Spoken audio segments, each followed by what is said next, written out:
पूरे भारत को ले जाने वाले, जिन्होंने अपना जीवन सहकारिता आंदोलन से किया, माननीय गृह मंत्री जी आज हमारे बीच में आए। मैं ताली बजाकर सबसे अभिवादन करने के लिए आग्रह करता हूं।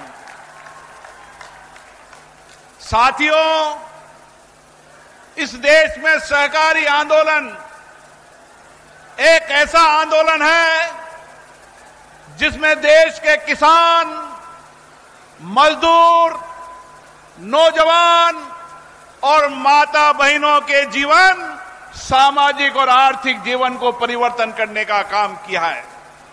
और इसीलिए सहकारी आंदोलन को देश के हर राज्यों में पहुंचाना और सहकारी आंदोलन के माध्यम से समाज के जीवन में परिवर्तन करने का भारत के प्रधानमंत्री नरेंद्र मोदी जी और अमित शाह जी ने लक्ष्य बनाकर काम किया है।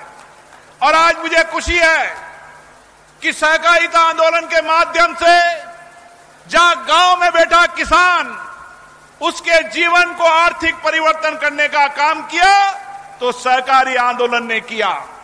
पहले जब किसान खेती करता था तो कर्ज में पैदा होता था और कर्ज में डूब जाता था, लेकिन यह सहकारी आंदोलन है जिसने 0% पर ऋण देकर किसान को आत्मनिर्भर बनाने का काम किया। और देश में कई राज्य है, उसमें गुजरात एक ऐसा राज्य है जहां पर 0% पर कोई लिमिट नहीं है।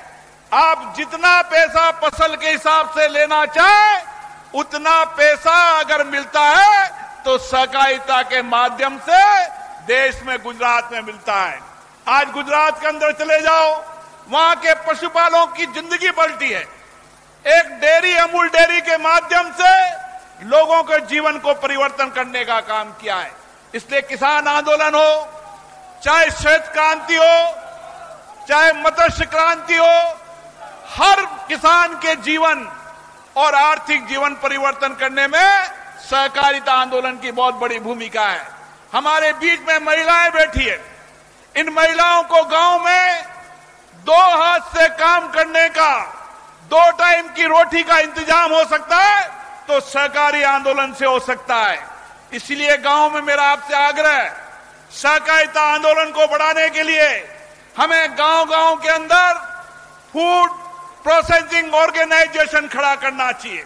हमारे यहाँ छोटे छोटे किसान हैं और छोटे छोटे किसानों को एक साथ सम्मिलित खेती करेंगे और आने वाले समय में दिल्ली बंबई कॉरिडोर से इस गंगापुर का किसान, सवाई माधोपुर का किसान सुबह फल उगाएगा, सब्जी उगाएगा और दिल्ली और बंबई के मार्केट में बेचाने का काम करेगा तो आर्थिक स्थिति बदलने का काम करेगा।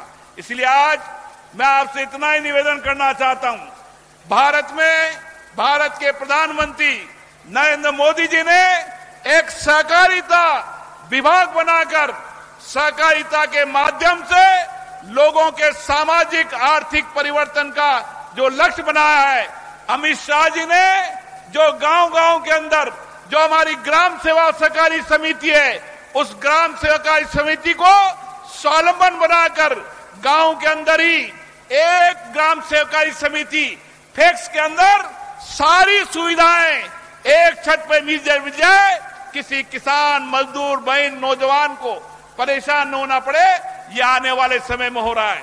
और इसीलिए सहकारिता के अंदर अगर भ्रष्टाचार को समाप्त करना है, सहकारिता में पारदर्शिता लानी है, सहकारिता को प्रबंध लाना है, तो एक ऐसे राज्य को लाओ जो सहकारिता आंदोलन में पारदर्शिता ला सके और आने वाले समय के अंदर राजस्थान के किसानों को 0% पर बिना लिमिट के ऋण मिल सके, तब भारत के अंदर और राजस्थान में सहकारिता आंदोलन की ताकत बढ़ेगी।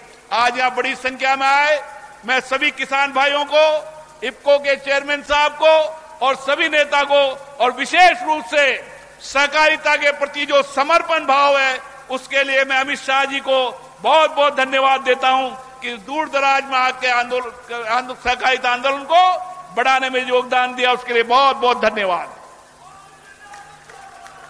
आप सभी का धन्यवाद। अभी इसके बाद में धन्यवाद प्रस्ताव है, फिर राष्ट्रगीत होगा। आप लोग बैठ जाएं और धन्यवाद ज्ञापन के लिए मैं श्री रमेश चंद्र मीणा, पूर्व अध्यक्ष ट्राइफेड एवं पूर्व विधायक से अनुरोध करूंगा कि आए हुए सभी हमारे किसान भाइयों बहनों और मंचस्थ लोगों का धन्यवाद ज्ञापन करें। उसके बाद हम सभी लोग एक साथ राष्ट्रगान करेंगे। जन गण मन अधिनायक जय हे भारत भाग्य विधाता।